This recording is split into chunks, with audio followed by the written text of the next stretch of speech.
The grand hall of the Zetherian Empire stretched so high that clouds formed near its crystal ceiling.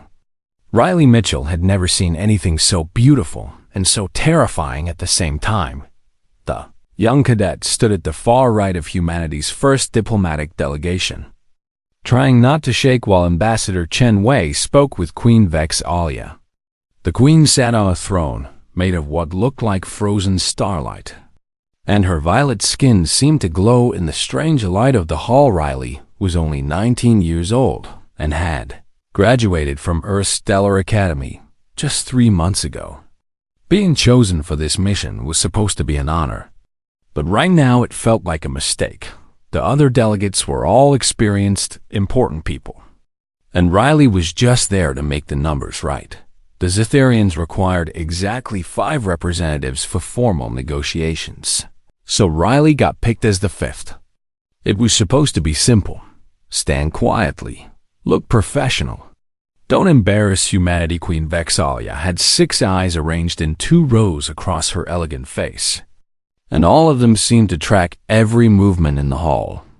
She was at least 3 meters tall, with long limbs and fingers that moved like water. We appreciate your empire's willingness to meet with us. Your Majesty, Ambassador Chen said, his voice steady despite the overwhelming grandeur around them. The queen tilted her head, and her voice filled the hall without seeming loud. Your species is young.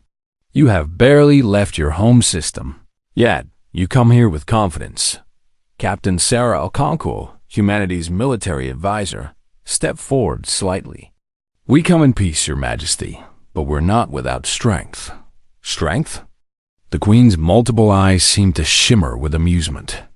What is strength to beings who have ruled the galaxy for 10,000 years? Dr. Marcus Rivara, the xenobiologist, cleared his throat. Perhaps wisdom, Your Majesty. The wisdom to know when to talk rather than fight. Riley watched the exchange with fascination. These people were so calm, so diplomatic, everything Riley wasn't. The queen stood, and the entire hall fell silent. Even the crystalline walls seemed to stop their faint humming. She descended the steps from her throne, moving with a grace that made her seem like she was floating.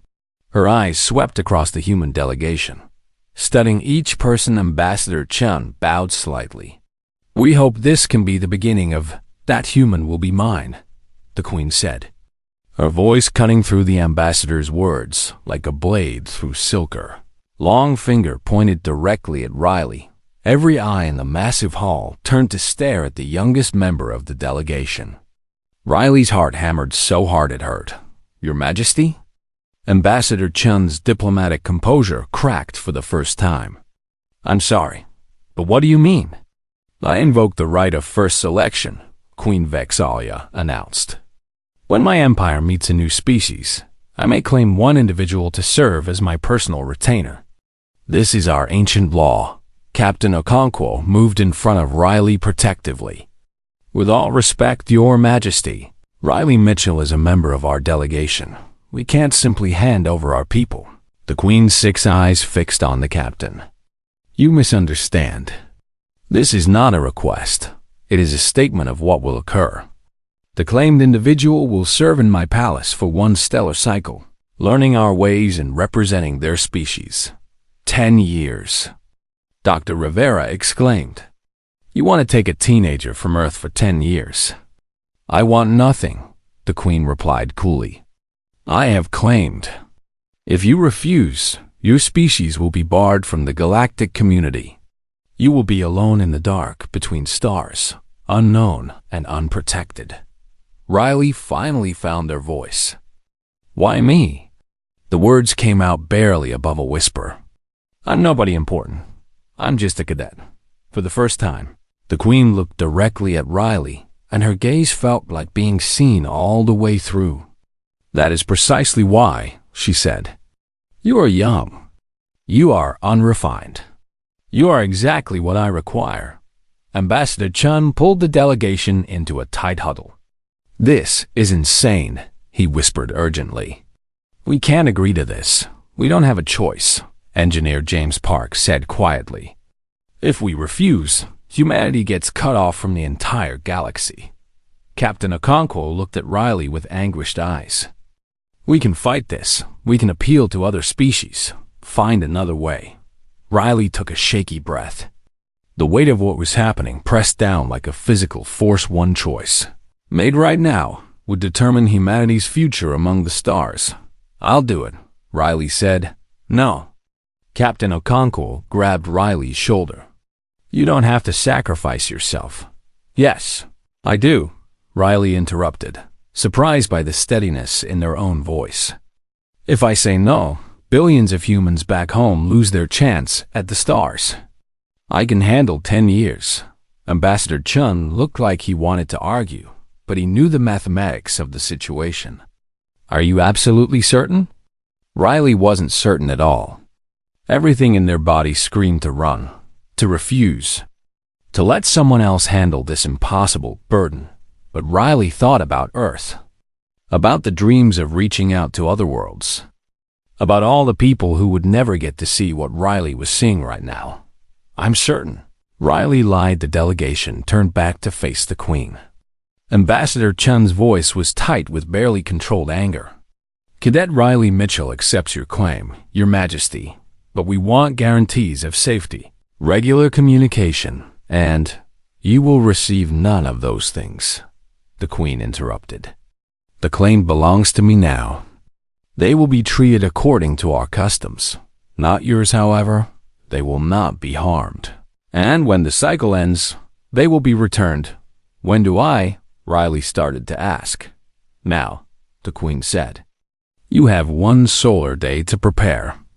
Tomorrow at this same hour, Riley Mitchell will enter my service. Your delegation may say their farewells tonight. The Queen turned and walked back to her throne, her long robes trailing behind her like a liquid shadow. This audience is concluded. Guards appeared from nowhere, towering Zetherian warriors in armor that seemed alive. They gestured for the human delegation to leave as they walked through the massive crystal doors. Riley looked back once. The Queen sat motionless on her throne, her 6 eyes watching, and for just a moment, Riley could have sworn there was something in that alien gaze that looked almost like loneliness. That night, in the temporary quarters assigned to the human delegation, Riley couldn't sleep. Tomorrow would change everything. The scared cadet who had barely graduated would become something else. Entirely, Captain Okonkwo sat with Riley until dawn, not saying much, just being there. When the sun, or what passed for a sun on this world, began to rise, she finally spoke. Whatever happens in that palace, remember who you are, she said. Remember you're human, that means something. Riley nodded, not trusting their voice. The next day, when the guards came, Riley walked toward an unknown future with a straight back and dry eyes. Behind them, the delegation watched their youngest member disappear into the depths of an alien. Empire Riley Mitchell had been claimed by a queen. But what that truly meant would only become clear in the days and years ahead. Riley's new home existed in 2 places at once.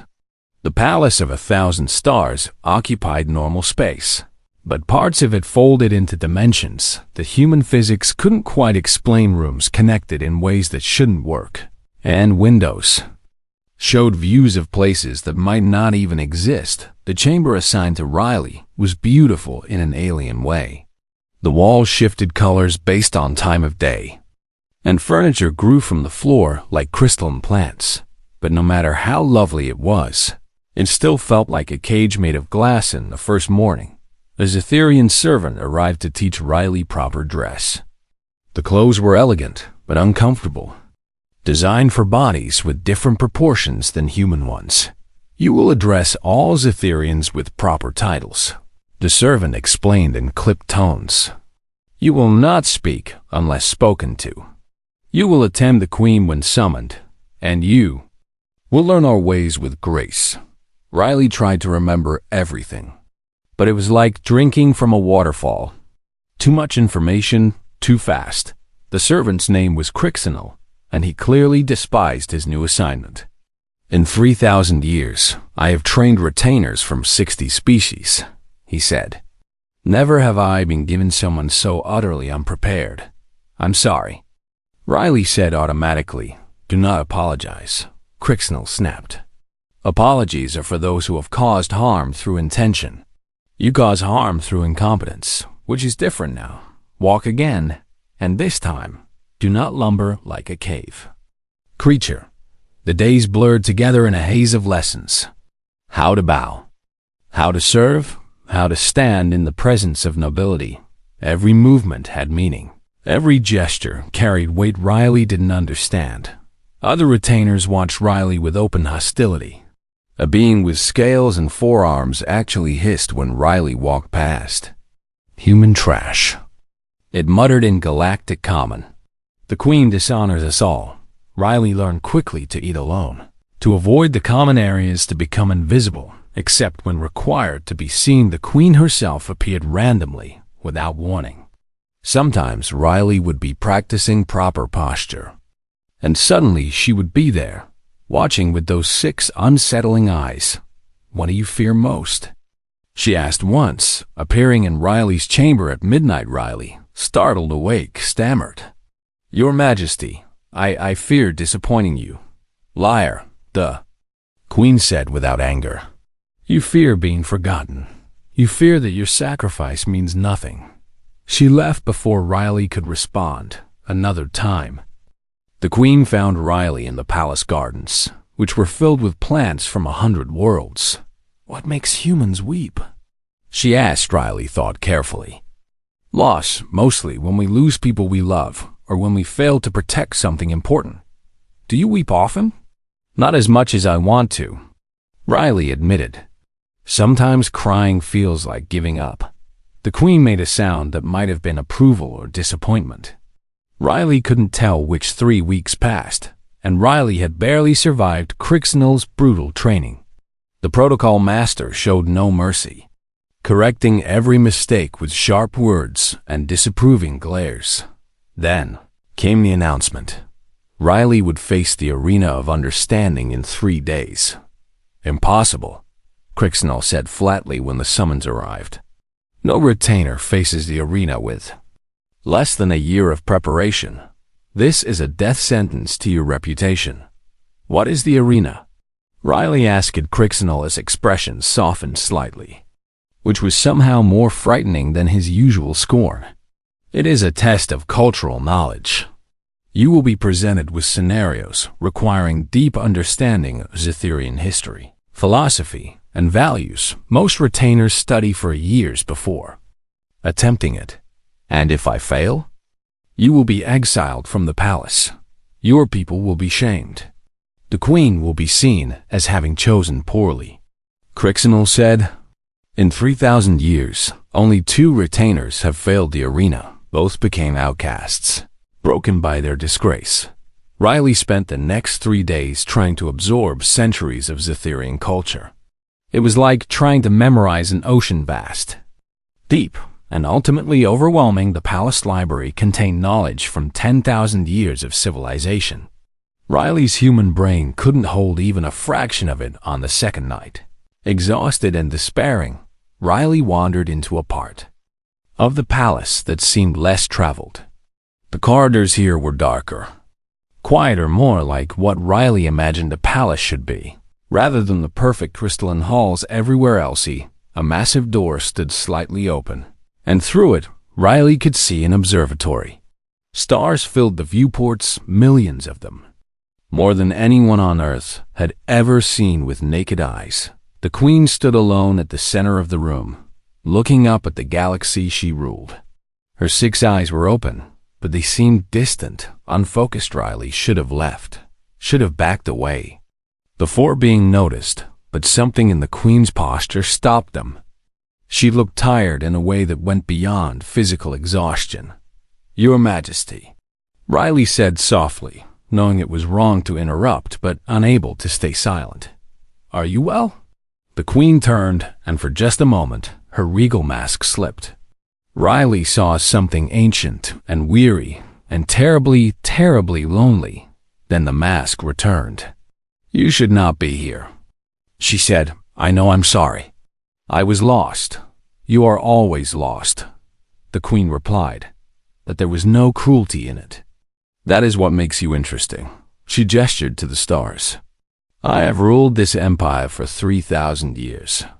I have seen species rise and fall. I have accumulated more knowledge than your entire civilization has discovered.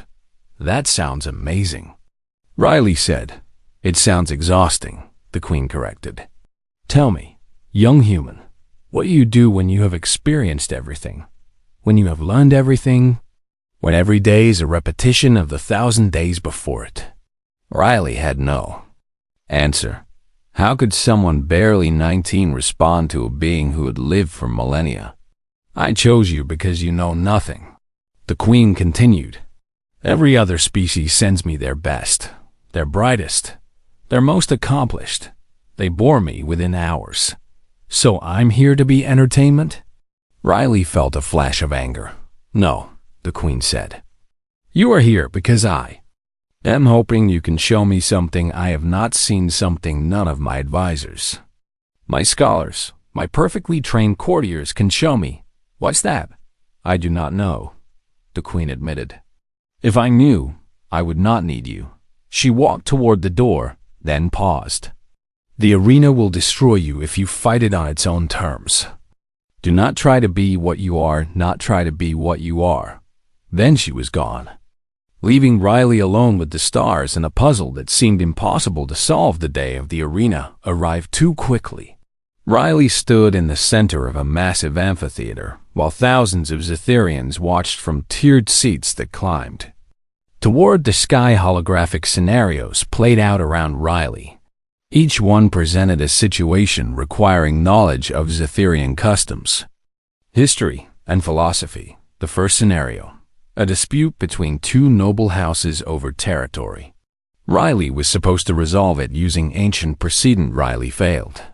The answer required knowledge of a treaty signed 4,000 years ago. The second scenario: a philosophical question about the nature of duty versus desire. Riley failed again. The answer was rooted in texts Riley had never read. The third, fourth, fifth scenarios, all failures. The crowd began to murmur. Crixinal, watching from the lower seats, looked away in shame. The queen sat on a special throne, her face unreadable. After the 10th failure, the test administrator announced, the candidate has failed the arena of understanding. Let the exile be recorded. But Riley didn't leave the center of the arena. Instead, Riley looked up at the queen and spoke loudly enough for the entire amphitheater to hear. Your Majesty, I have failed your test as it was designed, but I would like to propose an alternative demonstration. The crowd gasped, speaking out of turn. In the arena was forbidden. The queen leaned forward slightly. Speak, she commanded. Riley's heart pounded, but the words came. You didn't choose me for my knowledge of your culture. You chose me because I'm young, because I'm human, because I represent something different. Let me show you what humanity offers. Not ancient wisdom, but new perspectives. And how would you demonstrate this? The queen asked. Give me 3 things, Riley said. Basic fabrication materials, access to your palace's maintenance logs, and 6 hours, then I'll show you something no Zetherian has seen. The crowd erupted in outrage. The audacity of this human child was beyond comprehension, but the queen stood, and silence fell. Granted, she said. You have until sunset fail, and your exile will be permanent. Riley spent the first hour just reading through maintenance logs, ignoring the fabrication materials entirely. The palace servants who had been assigned to watch looked confused. They had expected immediate action, desperate construction, anything but this quiet human reading data on a display screen. The logs went back centuries, recording every repair, every adjustment, every modification to the palace's systems. Most species would have been overwhelmed by the sheer volume, but Riley had spent weeks observing the palace, noticing things that others missed. Fair pattern in the energy distribution system, The palace drew power from a quantum core that should have been incredibly efficient. But the actual energy usage was 30% higher than it should be. Riley pulled up architectural plans, cross-referencing them with actual energy flow. The discrepancy became clearer. The palace had been designed 800 years ago by Zetherian master architects, and it was beautiful, sophisticated, elegant in ways human engineering couldn't match, but it was also wasteful. The energy distribution followed artistic principles rather than practical ones. Power flowed in curves and spirals that looked magnificent on paper, but created unnecessary resistance. It was like designing a car to be a sculpture first and a vehicle second. Human engineers would never do that. Humans built things to work, not to impress. Riley began sketching modifications. Nothing fancy, nothing that would compromise the palace's aesthetic, just small redirects. Simplified pathways, basic efficiency improvements that any first-year engineering student would recognize. The fabrication materials were simple, conductive filaments, junction boxes, basic components that existed in any civilization's technology. Riley started building small modules that could be inserted into existing systems without major reconstruction. Time flew past. 4 hours, then 5. Riley's hands moved with growing confidence, building and testing, adjusting and improving. Crixinol appeared at the 5-hour mark. "The court is assembling," he said. "Whatever you are doing, it must be ready soon." "Almost done," Riley muttered, connecting the final module. "I just need to integrate it into the main system. And if this fails, then I go home in shame," Riley said. "But at least I'll have tried something real instead of failing at memorizing your history." Crixinol made a sound that might have been a laugh. "You are either very brave or very stupid. I have not determined which. Can it be both?" The protocol master actually smiled. "Perhaps it can." Sunset approached. Riley carried the completed modifications into the arena, where the entire court had reassembled. The queen sat on her throne, 6 eyes fixed on the young human who had either saved themselves or sealed their doom. "Your time is complete," the test administrator announced. "Present your demonstration." Riley stood in the center of the arena, holding a small device that looked utterly unremarkable. "For 3 weeks, I have lived in your palace," Riley began. "I have seen its beauty, its grandeur, its perfection, and I have also seen its flaws." The crowd's murmur turned angry. How dare this human criticize their architectural masterpiece? "Your palace was designed by masters," Riley continued. "It is art made physical. Every curve, every angle, every flow of energy follows aesthetic principles that humans can barely comprehend." The crowd settled slightly. At least the human recognized quality, but art and efficiency are not always the same thing, Riley said. "Your energy distribution system is beautiful, but it is also wasteful. It uses 30% more power than it needs to, and that excess energy becomes waste heat, structural stress, and unnecessary load on your quantum core." The test administrator stepped forward. "This is known. The design is intentional. The energy flows mirror the patterns of our founding philosophy." "I understand," Riley said. "I am not suggesting you abandon that philosophy. I am suggesting you can have both beauty and efficiency. Watch." Riley activated the device. Holographic displays appeared, showing the palace's energy grid. Then, Riley overlaid the modifications, small insertions into the existing system that redirected power flow without changing the overall pattern. "These modules don't replace your design. They work within it," Riley explained. "They capture wasted energy, redirect it into productive pathways, and reduce overall load. Your beautiful spirals remain. They just work better." "Theoretical improvements are meaningless," someone in the crowd shouted. "Anyone can sketch diagrams." "True," Riley agreed. "So I already installed them." The crowd fell silent in the past 6 hours. With your queen's permission, I integrated these modules into the palace's western wing, Riley said. The energy consumption in that section has dropped by 28%. The waste heat has decreased. The quantum core is operating more efficiently, and the aesthetic patterns remain completely unchanged. The test administrator checked his data displays. His expression shifted from skepticism to shock. This is accurate. The readings confirm everything the human claims. The queen stood, and every eye turned to her. She walked down from her throne, approaching Riley with slow, deliberate steps. Riley's heart hammered. This could still go either way. The queen examined the holographic displays, then looked at Riley. You have done in 6 hours what our master engineers did not do in 8 centuries. You found inefficiency in perfection. Not inefficiency in the design, Your Majesty, Riley said carefully. Just an opportunity to make good things better. That's what humans do. We see something that works and ask, how can this work even better? The queen turned to address the court. This human has failed every traditional test we set. They know nothing of our history, our philosophy, our ancient wisdom. Riley's stomach dropped. This was the exile announcement. But they have shown us something we have not seen in 1,000 years, the queen continued. A perspective unmarred by our assumptions. The courage to suggest that perfection can be improved. She placed one long hand on Riley's shoulder. I claim this human not as a servant, but as a teacher. What else have we missed, young Riley? What other blind spots have centuries of refinement created? The queen's hand rose, and throughout the palace, the modifications activated. Lights brightened subtly. The air felt cleaner. Energy flowed more smoothly through walls and floors.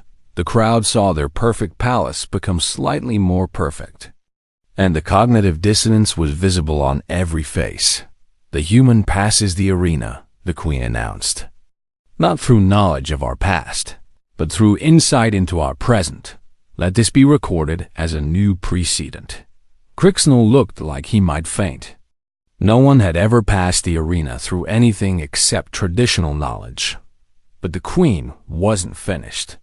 From this day forward, Riley Mitchell will have access to all palace systems. They will observe, analyze, and report on anything they find, and we will listen. She turned back to Riley. You asked why I chose you now, you know? 10,000 years of civilization has made us blind to our own limitations. You see what we cannot, simply because you do not know what you are supposed to see. Riley should have felt triumph, but instead felt a weight of responsibility. Your Majesty, I'm just one person. I can't solve all your empire's problems. No, the queen agreed. But you can show us how to start seeing them. The court dispersed slowly, still processing what they had witnessed. A human child had criticized their greatest architectural achievement and been praised for it. The implications were staggering later that evening. In Riley's chamber, Crixnell appeared with something that looked like wine. I have trained retainers for 3,000 years, he said, pouring 2 glasses. Never have I been so completely wrong about someone. You weren't wrong, Riley said. I really don't know anything about your culture. Knowledge and wisdom are different things, Crixnell replied. I am beginning to understand that now your ignorance was your strength. They drank in companionable silence. The court will hate you now, Crixnell said eventually. You have embarrassed them by seeing what they missed. Great, Riley muttered. I was already unpopular. Yes, but now you are unpopular and protected by the queen, Crixnell said. That is a very different thing, dangerous, but different. Riley lay awake that night, thinking about the queen's question. What else had the Zetherians missed? The palace was one thing. Energy systems could be measured and optimized. But what about the bigger questions? What about their society, their culture, their whole civilization? The queen had called herself bored. She had lived for 3,000 years and seemed tired of existence itself. Could that be fixed with engineering?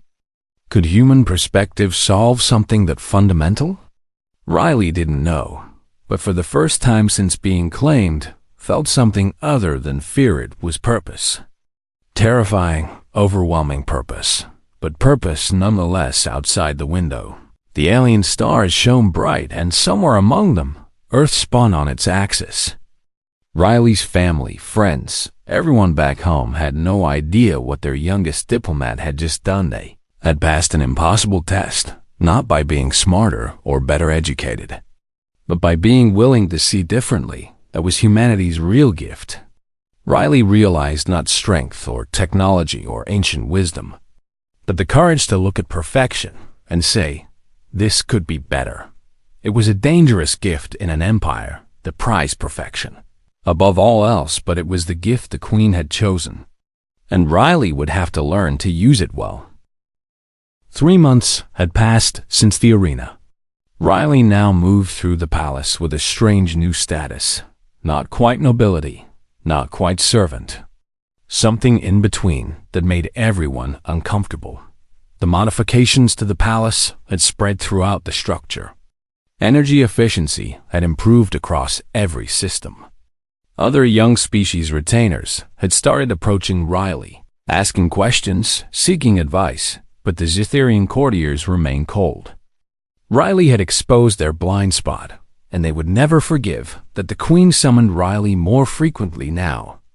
Their conversations ranged from philosophy to engineering to questions about human culture that seemed random but never were.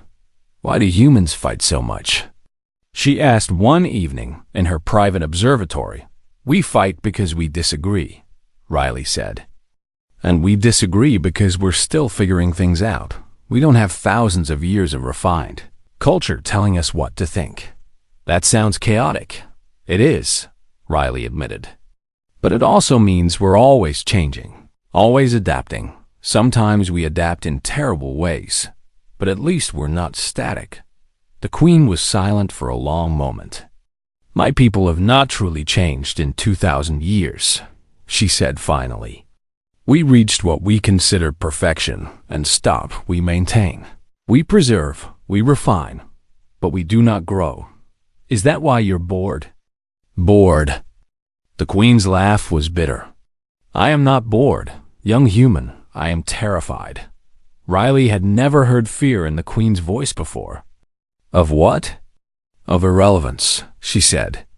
Of watching my empire calcify into a museum while younger, hungrier civilizations surpass us, of living forever in a tomb of our own making. She turned to face Riley directly.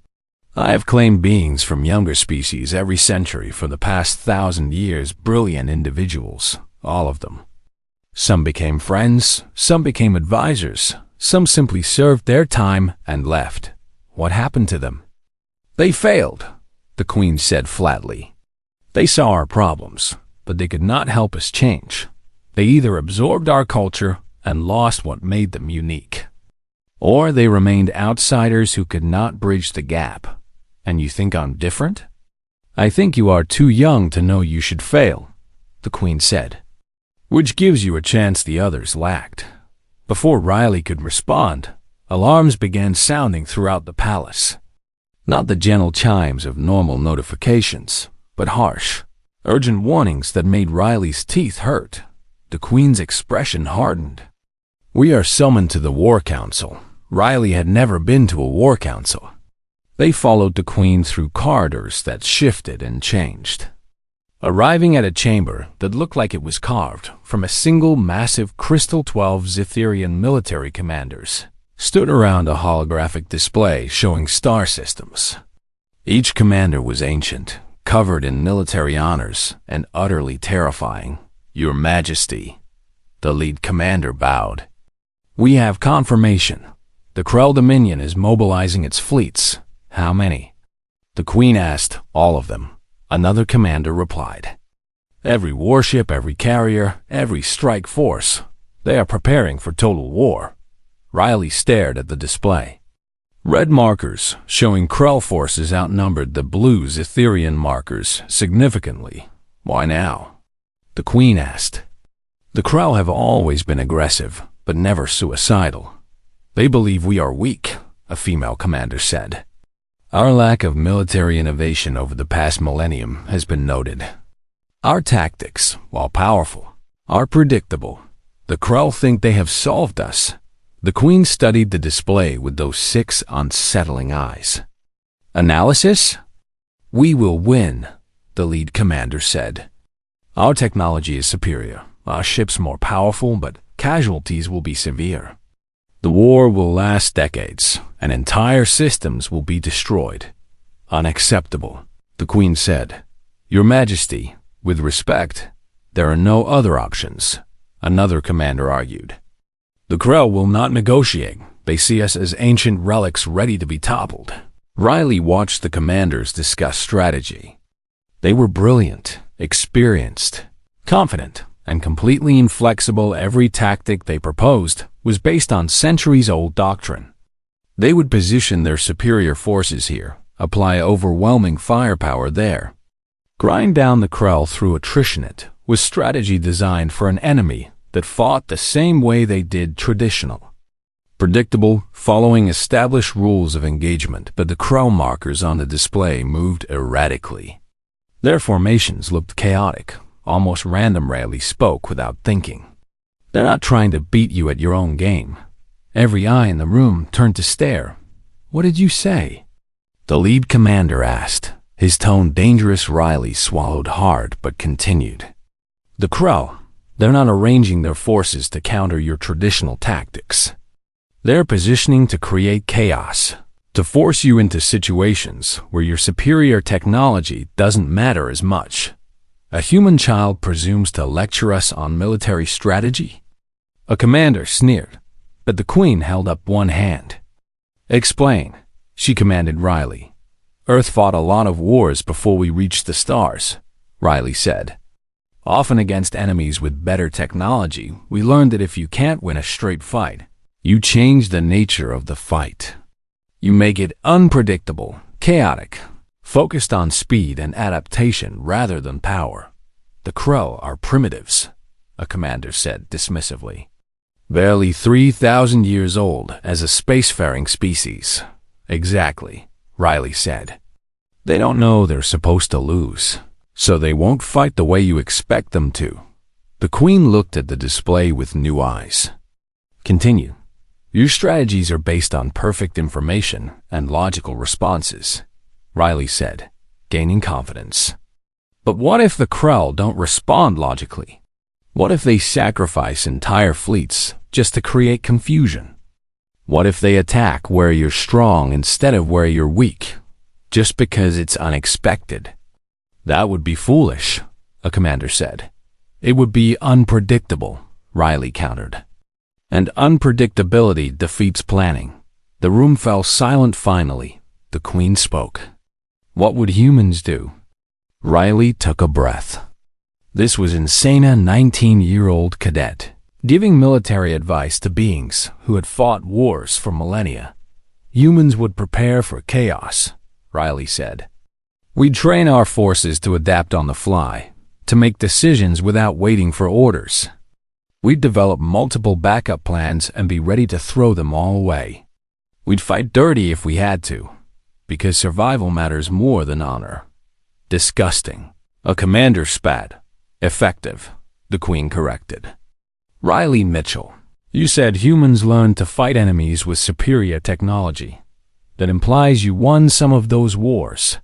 We're still here, Riley said simply. The Queen turned to her commanders. I want a full analysis of Krell tactics over the past century, not what they should have done according to our doctrine, but what they actually did, Your Majesty. Do it, she commanded.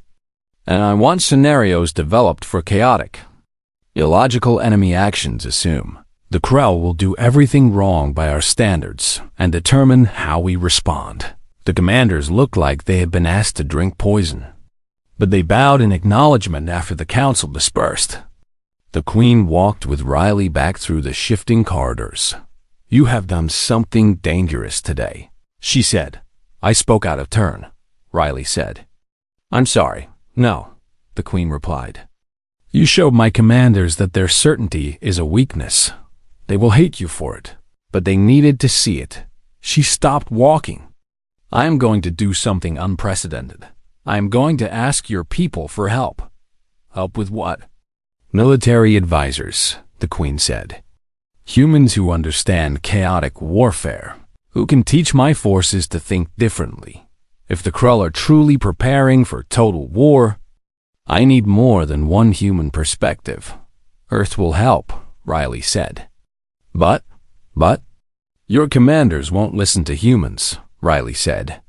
They barely listen to me, and I'm here by your direct order. Then I will make them listen, the Queen said. I am 3,000 years old, Riley Mitchell. I have seen empires fall because they could not adapt. I will not let pride destroy mine. The message went out that night. Earth's response came within days. They would send a team of military advisors. Led by Captain Sarah Okonkobud, the Krull had intercepted the transmission. 3 weeks later, their invasion timeline accelerated. The war was coming faster than anyone expected. And humanity's youngest diplomat had just made themselves a target for both sides, the Zetherians who resented human influence, and the Krull, who saw Riley as the architect of a new Zetherian strategy. Riley stood in the observatory, looking at the stars and thinking about all the ways this could go wrong. The Queen appeared beside them. Second thoughts? A million of them, Riley admitted. Good, the Queen said. Certainty is what brought us here. Doubt, adaptation, willingness to question ourselves. Those are what will save us. She placed a hand on Riley's shoulder. You asked once why I chose you. I chose you because you were young enough to still believe things could change. My people have forgotten how. What if I'm wrong? Riley asked. What if my advice gets people killed? Then we will learn from our mistakes, the Queen said. That is what your species does, is it not? You fail, you adapt, you try again? Yeah, Riley said softly. My people have forgotten how to fail, the Queen said. We have spent so long being perfect that we have lost the ability to grow. You are teaching us to fail again, Riley Mitchell. That is a strange gift, but perhaps the most important one in the distance. Sensors detected the first Krull scout ships entering Zetherian space. The war had begun, and a human teenager stood at the center of an empire. Captain Sarah Okonkwo arrived with a team of 20 human military specialists. Seeing her again, Riley almost cried. It had been 4 months since they had last seen another human besides themselves. You've changed, Captain Okonkwo said, studying Riley with concerned eyes. Is that bad? Riley asked. I don't know yet. She admitted. The human team met with Zetherian commanders in a session that went about as well as Riley expected, which is to say, terribly. We do not need lessons from primitives, one commander declared. Your species has been in space for barely 2 centuries, and in that time, we fought 12 major conflicts and survived all of them. Captain Okonkwo replied calmly. How many wars has your empire fought in the past 1,000 years? 3, the commander said proudly. And how many did you almost lose? The commander's face darkened. We have never. You almost lost the War of the Shattered Moon 500 years ago. Captain Okonkwo interrupted, pulling up historical records. Your forces were winning until the enemy started using guerrilla tactics. You had superior numbers, better technology, but you nearly lost because they refused to fight the way you expected. The room went silent. We won that war. Another commander said stiffly. You did, Captain Okonkwo agreed.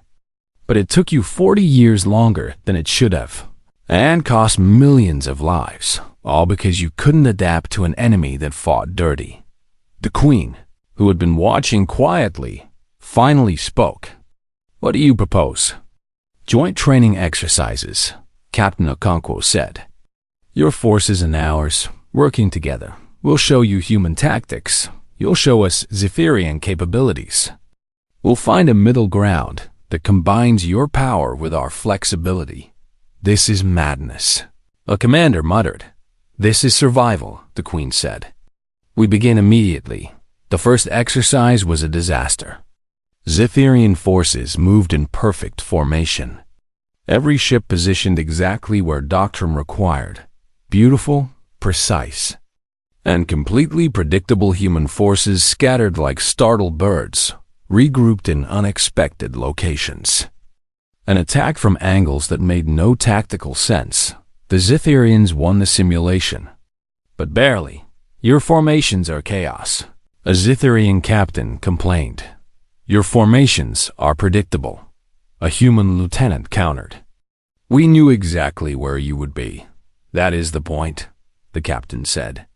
"Predictability allows coordination. Predictability allows your enemy to prepare." The lieutenant replied. The arguments continued for days. Two completely different philosophies of warfare crashing against each other. Riley watched it all, helping translate not just language but concepts. When Zitherians talked about honor in battle, Riley explained that humans had honor too, just expressed differently. When humans talked about acceptable losses, Riley helped Zitherians understand that this wasn't callousness, but pragmatism born from fighting with limited resources. Slowly, grudgingly, both sides began to listen. The second exercise went better. Zitherian ships maintained their devastating firepower, but their formations became looser, more adaptable. When the enemy did something unexpected, they didn't wait for orders. They responded. Human forces learned to trust Zitherian technology, to rely on the incredible power that ships 10 times older than Earth's space program could bring to bear. By the fifth exercise, they were starting to work as a unified force. Then the Krell attacked for real. The first battle happened at a mining colony on the edge of Zitherian space. 50 Krell warships appeared without warning and started destroying everything in sight. The Zitherian response fleet arrived within hours. 10 capital ships, each one powerful enough to destroy entire planets by traditional doctrine.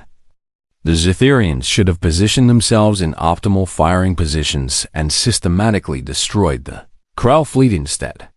They scattered. Human advisors had convinced them to try something new. Let the Krell think they were winning. Let them commit to the attack. Then spring the trap. The Krell, expecting traditional Zitherian tactics, pushed forward aggressively. When they realized they had been lured into a kill zone, it was too late. The battle was over in 2 hours. 47 Krell ships destroyed. 3 escaped to carry word back to their command. The Zitherian forces lost 1 ship. News of the victory spread through both empires. The Krell had expected an easy target. They had found something new and terrifying, an ancient empire that had learned to think young. The Krell commander sent a message directly to Queen Vex Alia. "What has changed? You do not fight as you did before." The Queen's response was simple. "We remembered how to learn." Over the next 6 months, more battles followed. The Krell were fierce, aggressive, and numerous, but they were also predictable in their unpredictability. Human advisors taught Zitherian forces to expect chaos, to embrace it, to turn it against enemies who thought chaos was there.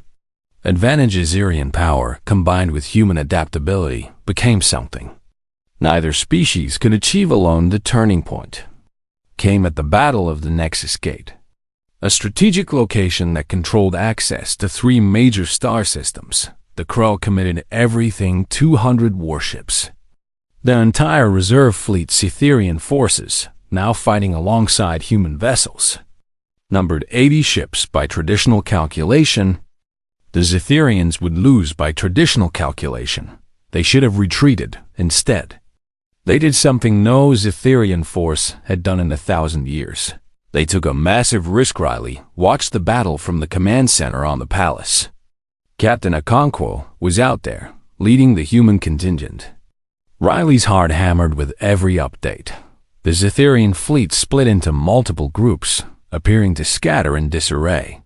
The Krell, sensing victory, divided their forces to pursue. Then the trap closed. Each scattered Zitherian group had drawn Krell forces into positions where they could be surrounded. The Krell suddenly found themselves fighting not one battle but 7, each one isolating part of their fleet. The slaughter was quick and decisive.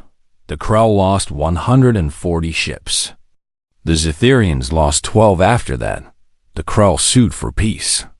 Facing an enemy that combined ancient power with newfound flexibility, they had no path to victory. The peace negotiations took weeks. In the end, the Krell gained nothing and lost face throughout the galaxy. The Zitherian Empire, however, gained something far more valuable, proof that they could change 1 year after the war ended.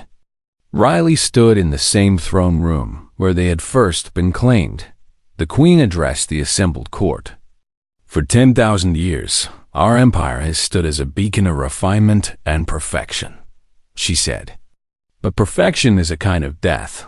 It is the end of growth, the cessation of change.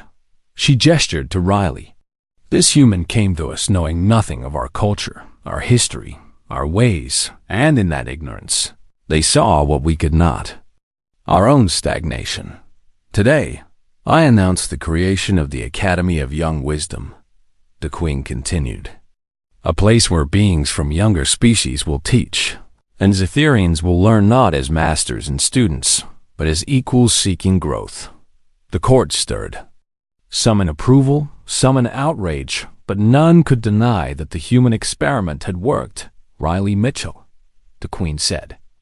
Your 10-year service is not even halfway complete, but I offer you freedom. You have fulfilled your purpose beyond any expectation. You may return to your people with my gratitude. Riley stepped forward. Your Majesty, with respect, I think you're asking the wrong question. The Queen's 6 eyes gleamed with amusement. Oh, it's not whether I stay or go, Riley said. It's whether the Zitherians are willing to keep growing. You don't need me specifically. You need to keep choosing change over comfort. Wisely spoken, the Queen said. But the question remains, will you help build this academy? Will you direct this institution that may reshape our empire? Riley looked at Captain Okonkwo, standing with the human delegation. She nodded encouragingly. I'll stay, Riley said. But only if we do this right. The academy can't be humans teaching Zitherians. It has to be everyone learning from everyone. Chaos and order, youth and experience. 100 different perspectives all trying to find truth together. Agreed. The Queen said immediately. Over the next months, the academy took shape. Beings from dozens of species arrived, each one bringing their own unique viewpoint. Rixinol, the protocol master who had once despised Riley, became the academy's administrator. If I can learn to value what I do not understand, he said. Anyone can. Captain Okonkwo returned to Earth. But not before telling Riley something important. You're not the same person I left here. You've become something new. Neither fully human nor Zitherian, but a bridge between them. That's rare, Riley. Don't lose sight of what it cost you. Riley understood. There were nights when they felt lost between worlds, belonging fully to neither. But there were also days when that in-between space felt like exactly where they were meant to be. On the anniversary of Riley's claiming, the Queen invited them to the private observatory. I told you once that I chose you because you were young, she said. Do you remember? Yes, Riley replied. I lied, the Queen admitted. I chose you because you were scared. All the others who came before you were confident, accomplished, certain of their worth. You were terrified, uncertain, desperately trying not to fail. That doesn't sound like a good reason. It was the perfect reason, the Queen said. Certainty is the enemy of growth. Fear, doubt, uncertainty. These are what force us to keep trying, to keep adapting. You were afraid every day, but you kept moving forward anyway. I'm still afraid.